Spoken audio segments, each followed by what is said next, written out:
this interview is with Rosamund Gravelle, who I primarily know as a writer and poet, but actually on her website is also a photographer, mentor, graphic designer, and loads of other things, like very multi-talented, multi-skilled.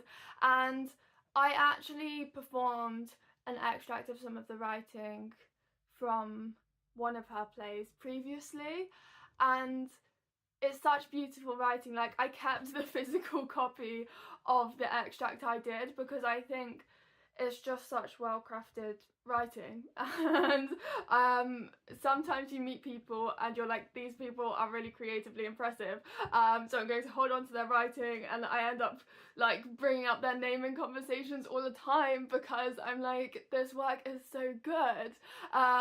So Rosamund is one of those kind of people to me. So it was so nice to be able to have this conversation, and she also lives in the industry as such a collaborative, generous, kind person. So I'm really grateful that I got to work on a piece with her, and I'm excited to see where she goes in the future as well. But enough of that. Here's the interview.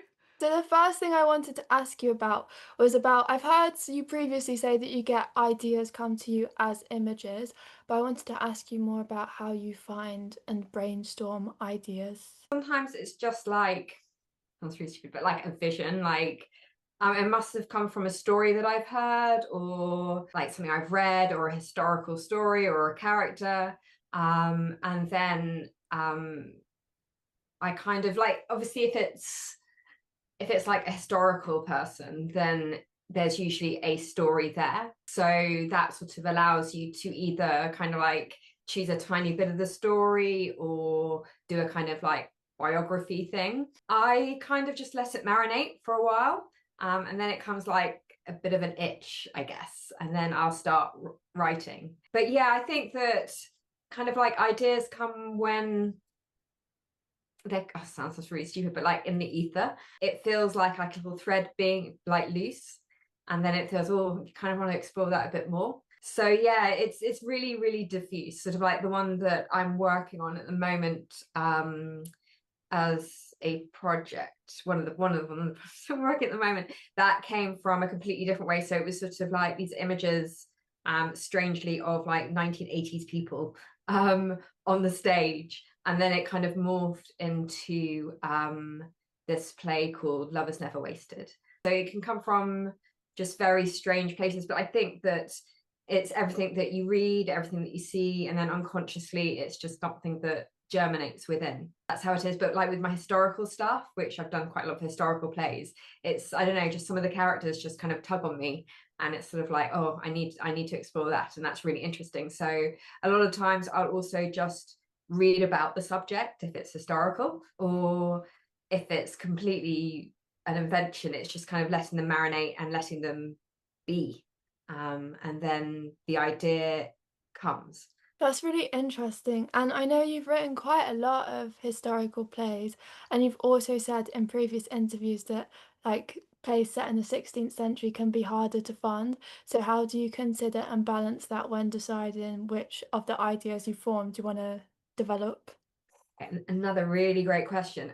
For me, it's like the story's been given me, which sounds really arrogant, but it feels like it's this gift, and I need to write it. And even if it might not be commercially viable in one medium, so if it comes as a theatre piece, it like, I need to write it. And then I think if it can't be put on, then you can later on explore if it can go into different mediums. So like, can it be transmuted into a novella, or can it be transmuted into a radio play, or is there some way to a different mode to tell the story, even if something might not be current, or might be difficult to find a producer for or to get on. I feel like it's a gift, and they want me to tell their stories, so they don't let me go. Yeah. So I want to write it, and it's a joy writing it. And I also think that sometimes you write something and it can be 10 years later that it sort of goes like, it's the moment for it. So I feel nothing's ever wasted, and Yeah, I know it's a lot of time and effort and input. And it might be that I write something or people write something that's yeah, different and not out there, or difficult to put on. But I do feel uncomfortable if I don't write it. Yeah, I guess if it's an idea that speaks to you as well, then it will probably speak and connect with other people. And your writing has so much depth to it as well, I think, that it feels such a beautiful piece, whatever you write, Oh, probably. thank you. Uh, That's really kind. Thank you. so how do you plan from the initial idea to form a plot, like an engaging plot for a piece? Oh, that another. These are all really great questions.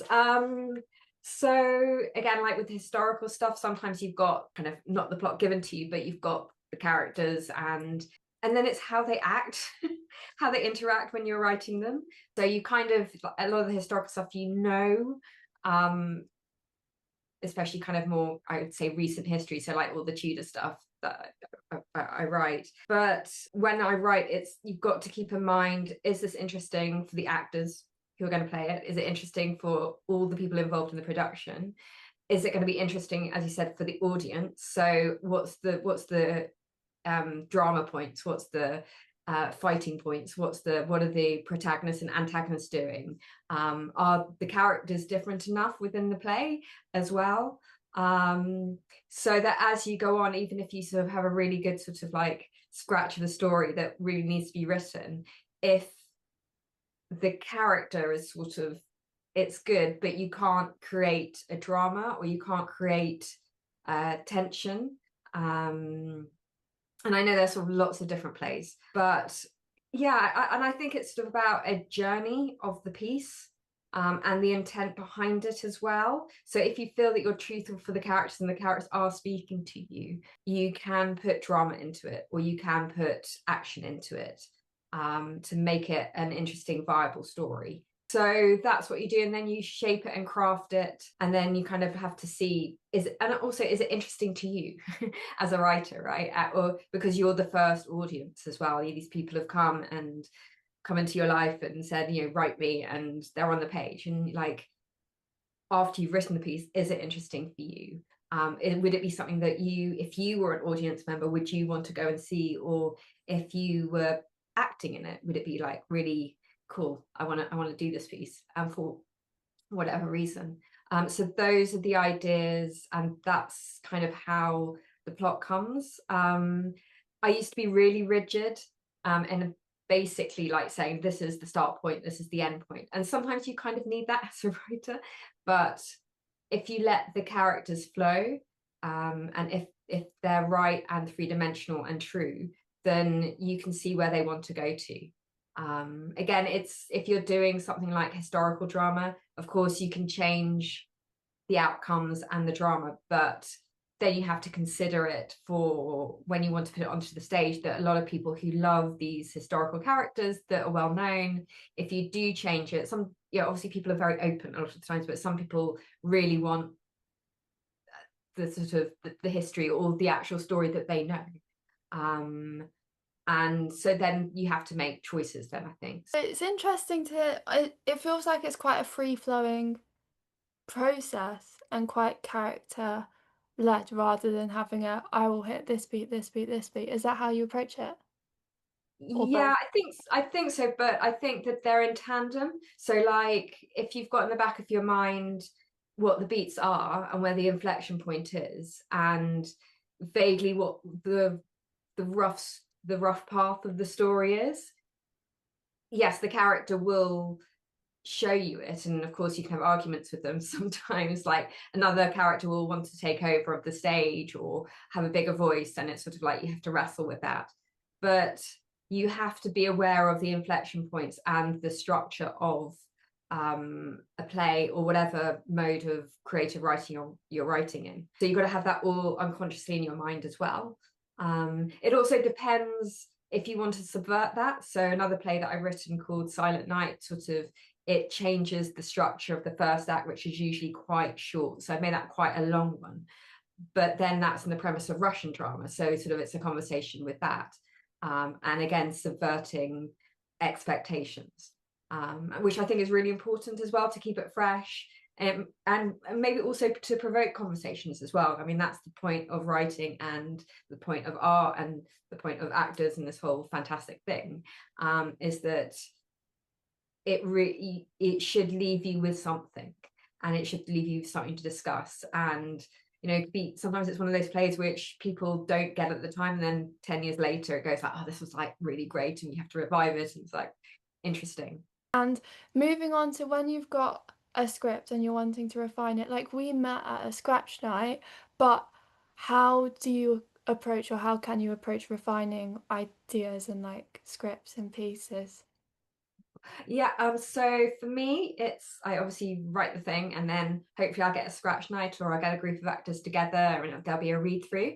So then you can hear the beats where it sort of lulls, roughly where you want to edit. Bizarrely, I need a paper copy, and I'll make notes sometimes on that, just for me, about like, no, and it's really all just my writing. It is all my writing about what I'm making comments on. And then really bizarrely, I just put it aside. So that could be anything from a week, a month, to like a year, or sometimes longer. And I just want to shout out to all my lovely actors who are waiting on projects and scripts that I've read that sort of don't to go anywhere. But it's just like, that's my process of maturing the work, I guess, because I think unconsciously I'm then working on it, and then I come back to it, and then I then rejig and refocus it. And then again, it's the same process, maybe another read through, or it's just a kind of the edit yourself with the voices that you've heard in mind. And then I might get a workshop, but I think then what's really important is to get like a scratch audience. So like just to have it all showing as a work in process, because then you can really see, you kind of more or less, the actors have sort of worked with you to see what the language is like, what the space is on stage, if it sits well with them as well. And then what you need is like, as an audience member, and usually you can tell where the sort of the boring bits are, or sometimes not. Like, you have to see how our audience reacts. Like, do they get bored at this point? That there's a speech which is really long, but you love the writing. Is it too much? Is it so you have to cut it? So that's the process. And then once that's done, obviously send it off. And then there's another point where, if it does get into production, it's rehearsals. And again, it may change again in the rehearsal room, because there are so many other different considerations. You'll be working with a director who will have wonderful input into it as well. Also, just the technical aspects of your script. So like, you want somebody to go stage right, and they should be going stage left. And that obviously that's a director's point of view. But as a writer, you kind of like work that in and go like, well, they'll be coming over in that flexion point, or stage left goes to the kitchen, and then they come via the bathroom. So like, you've got to work that in your head, how that works for you in the script, and the outer world that isn't presented in the script, because these characters live on, they inhabit a space, they inhabit a world that the audience doesn't see, but you as a writer have to build. So it can change again. And of course, if it doesn't sit right in the first rehearsal process with the actors, there might be a lot of dramaturgy going along to sort of rejig it. So that's usually the process. And then, I mean, I love it. I love this. I love the collaboration. I love how a piece of work is everybody's input. And obviously, this sounds very arrogant, you do get kudos as the writer, but to get a piece of work in front of audiences it's everybody. It's such a collaborative process, and there are hundreds of people behind you who've got you there. And yeah, it's everybody that's involved, and it's a wonderful, yeah, it's great. Yeah, I think so. And with your own work specifically, I've seen that Three Queens, your play, was originally going to be a film. So what are the differences between writing for film and theatre? It's a lot more, obviously it's a lot more visual. So it's kind of like a musical in a way. So instead of like bit of speech, you might just have an image to capture that thought, or you'll have more the emotional state of a character can be expressed in a visual rather than in a line. There's obviously dimensions, so obviously you can, and technical designers and lighters and directors, we can imagine different spaces, but you can obviously have with film, a cut to a mountain scene really quickly, and then jump back to underwater. And of course it can be done on stage, but it's a different, you can get really quick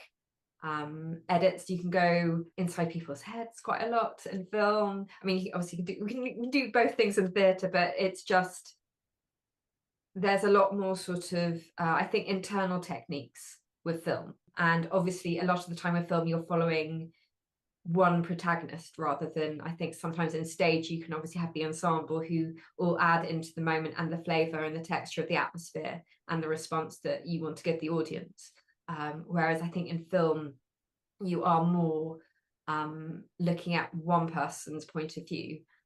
Even if it is an ensemble cast, you have like obviously the great Robert Altman films, which are like these huge wonderful ensembles, and all the mighty, the Spinal Taps and sort of a Mighty Winds, and these wonderful ensembles, but you are really on the whole focused on a main character.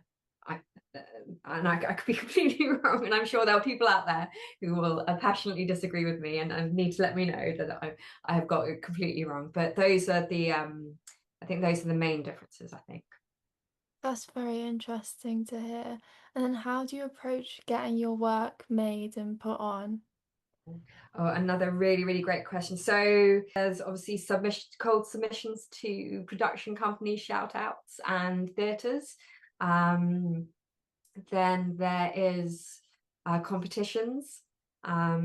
I have not been successful in competitions, so I tend not to do that. A lot of it you have to nowadays be a producer or at least a co-producer. Obviously there's so little funding for theatre and the art forms that it's very hard. I mean, there are avenues, especially if you're so I'm sort of slowly getting into early mid-career place, but like when you're really at the beginning, it's like, do the scratches, get yourself known, start talking to actors, networking, go to networking events, meet directors, meet producers, and it may not fruition to anything at that moment, but you've made a really good contact. You'll meeting other writers, chatting, going to Facebook groups or I would say Instagram groups, but that doesn't exist. But like where you can have a conversation and go to writers meetups. It's, you build solidarity and community. People will help you about, if you need any help with your work or contacts, or just, being able to vent to somebody about the situation, and just have that sense of community is so important. And then just meet fantastic actors and lovely people, and obviously we all kind of do it to network and get on with our work, but it's also just for me, it's just a way to meet amazingly talented people and interesting people, and to just enrich everything, and it enriches your work, so that's kind of the route that I do. And then, I think it's all about persistence as well. You kind of have just to keep going, and it's sometimes really hard. So I think there's something about that as well, that kind of just, keep going, have all these fantastic experiences, meet really interesting, fantastic people, and just see where it goes. And then hopefully, if somebody likes your work and you've worked on it and you've taken feedback and you're open to that, and open to actors' points of views and directors' point of views, and obviously keeping a sense of your own self, you can sort of, slowly get on and get your work on. So, yeah. Yeah, I think there's some really good actionable advice in there.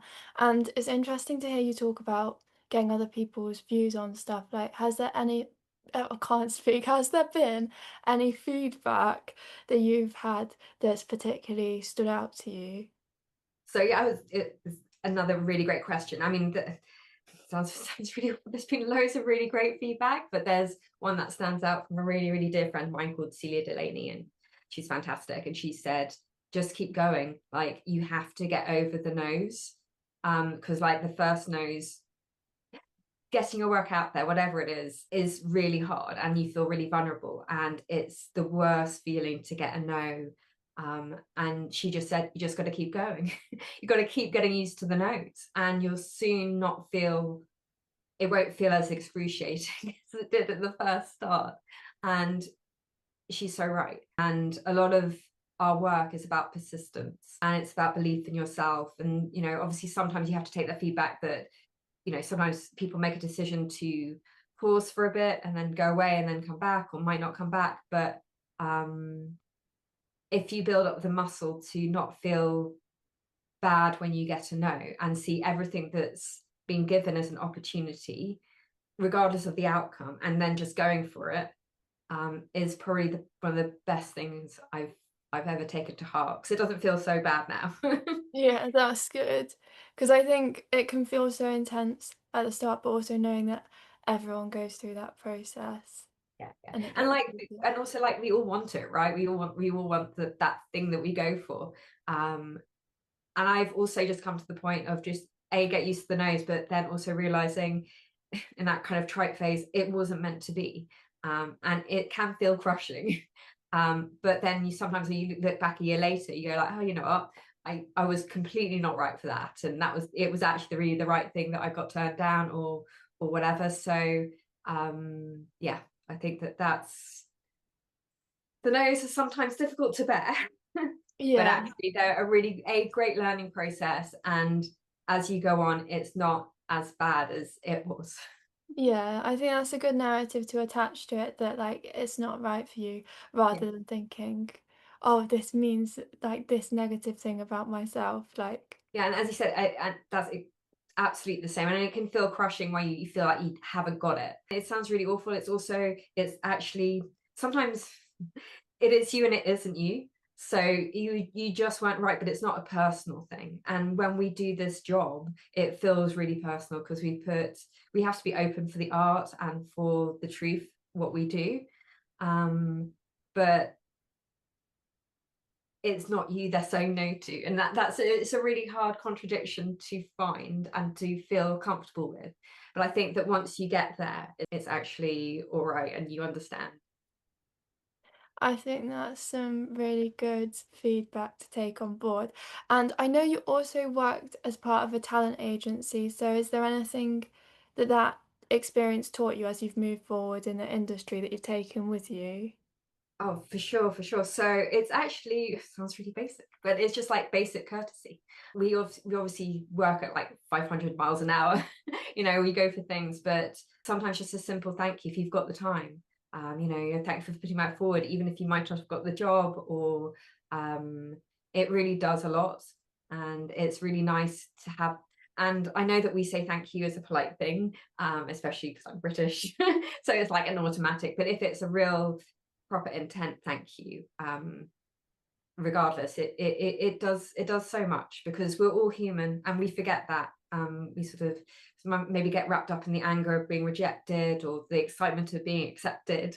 But I think that, yeah, and for talent agents as well, sometimes they're seen as the middlemen, or that they didn't get the job, or, you know, or you didn't get enough from them. But I think that sometimes when you are trying your best and you can't tell people you're trying your best for them, to have somebody say, actually, you know, thank you very much, that was, you know, really helpful, or, you know, thank you for your time and for taking me on, but I'm going to find somewhere else. It's sort of, you know, and just common courtesy. Also sometimes to say like sorry if you've done something wrong. I think that obviously people haven't done things wrong, but and just being honest, and being upfront, in a good way, and in a healthy, bounded, with your boundaries way. I think a lot of the industry that people often neglect is how you interact with other people. Yeah, yeah, no, totally. And it's like, this is like so based on relationships. I mean, I know all industries are, but we're telling stories, and we're relating. We do that for our work, but actually sometimes we forget to do it for each other. And it's so important wherever you are in the industry and whatever you do, because it's very stressful, it's really full on, it's really fast paced, it feels like a vacation, and it sometimes feels like it's 24/7. And as you said, we can forget to have that relation between ourselves, and the feel of like competition between each other as well, you know. Sometimes we feel that we're set up as each other's enemies, you know, I need to get that because I want to win the competition, so whatever, but actually we're not. We all just have that like kindness towards each other, I think, when we can. Or if we haven't been kind, to go around and say, look, I'm sorry that I wasn't kind, I was not in a good place, you know, but I wish you well. Yeah, I think that's really important. And do you have any final advice and final things you'd like to promote? Oh, that's really, really kind. Yeah, I'm coming to the end. I'm in an artist residency at the moment, and there'll be a sharing next year, early next year. So that's with Arts Depot. So if people could keep a lookout on that. It'll be fantastic. Hopefully, there'll be other artist residents sharing there what they've been developing. I'll be showcasing something I've been working on with my group, which is Sean Blaney, who's a fantastic actor, and Emma Copland. It's from their original idea that we're co-creating all together. So yes, if you're around, we think it's in January. It would be wonderful to have people come, so that'd be wonderful. Okay, so I'll link to lots of things below to like help people know where to find you. And thank you so much. Thank you so much. So I hope that everyone's gained just as much from this chat as I have, because I think it's so nice and we don't often get the chance to be able to ask loads of questions to the people in the industry who we meet and we really, really like the work of and really respect creatively and as a person as well, operating in the industry. So to be able to ask these questions was so interesting and I had a great time. So I will hopefully also have some really cool interviews coming up very soon, so please do subscribe, and everything to do with this interview and to do with Rosamund's links will be linked to below, so make sure to follow along with her work, and thank you so much for watching.